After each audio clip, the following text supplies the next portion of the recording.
Olá, pessoas.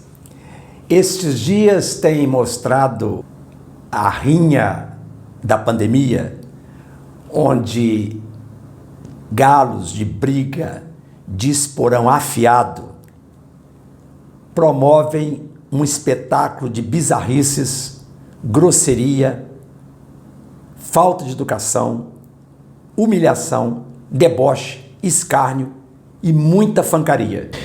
Nessa perda de tempo e gasto público, porque vocês já imaginaram quanto se gasta naquela estrutura para desenvolver os trabalhos dessa rinha? Já pensaram nisso?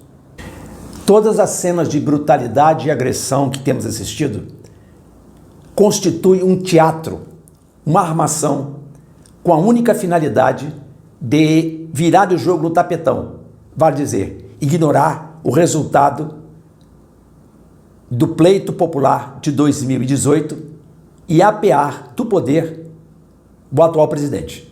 Essa que é a verdade.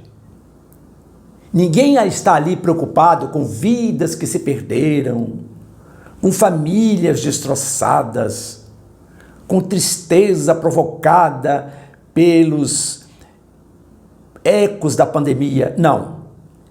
Ninguém está ali preocupado com isso. Principalmente esses galos de esporão mais afiado, que evidentemente as pessoas mais atentas sabem quem são. E a grande indagação que se faz é o seguinte: em termos jurídicos, o que acontece lá no final dos trabalhos, já que este órgão, que tem uma função temporária, que deságua num relatório final, que é apresentado e votado pelos membros da comissão, qual é, enfim, o desaguadouro desse relatório? É preciso atentar que as CPIs, elas têm poderes de investigação semelhantes aos poderes atribuídos aos juízes, à magistratura, mas com certas especificações. Por exemplo, uma CPI não pode quebrar sigilo telefônico. Uma CPI não pode determinar prisão preventiva, mas apenas prisão em flagrante. Uma CPI não pode ordenar busca domiciliar. Não pode.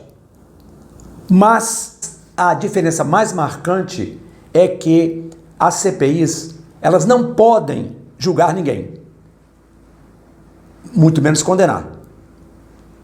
Portanto, o trabalho de uma comissão se limita, ao final, a produzir um relatório devidamente aprovado pelo plenário da mesma, com as conclusões finais. Esse relatório, conforme o artigo 58, parágrafo 3º da Constituição, será remetido ao Ministério Público, que detém o poder, se for o caso, da denúncia. Importante dizer que a atividade do Ministério Público, nesse caso, ela não é vinculativa ao que foi processado e apurado na CPI. Significa, então, dizer que o trabalho do Ministério Público ele é independente e, no caso específico em que se agita a função do presidente da República no conduzir da política de saúde durante a pandemia, se for apurado crime de responsabilidade do presidente da República, que aliás é o grande sonho de consumo dos galos de esporão afiado,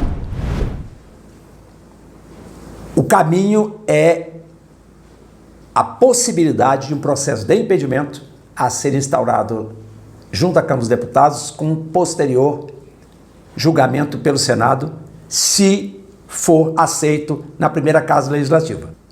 Todo esse imbróglio toda esta palhaçada que está sendo feita na rinha da pandemia tem uma finalidade especial de produzir factoides, de criar uma situação de convencimento e irreversibilidade em relação à figura tida como possivelmente irresponsável do presidente da República, como o grande causador de todas as milhares de mortes que o país experimentou. Como se lá fora também não tivesse havido a mesma coisa, chegando ao ponto, talvez, de imaginar que seja o presidente o responsável pela presença do vírus aqui no país. Mas, falando francamente, diante das atuais circunstâncias, diante de tudo que está se passando no cenário, vocês acham mesmo que esse efeito prático vai ser alcançado? Essa é a pergunta que eu deixo ao final. Lembrando, portanto, que o relatório final da CPI não reflete nenhum poder condenatório, não reflete nenhum poder de julgamento, mas apenas recomendações ao Ministério Público Federal. Artigo 58, parágrafo 3º da Constituição. Este foi o material de hoje. Dê o seu like, curta esse vídeo e compartilhe. Tchau.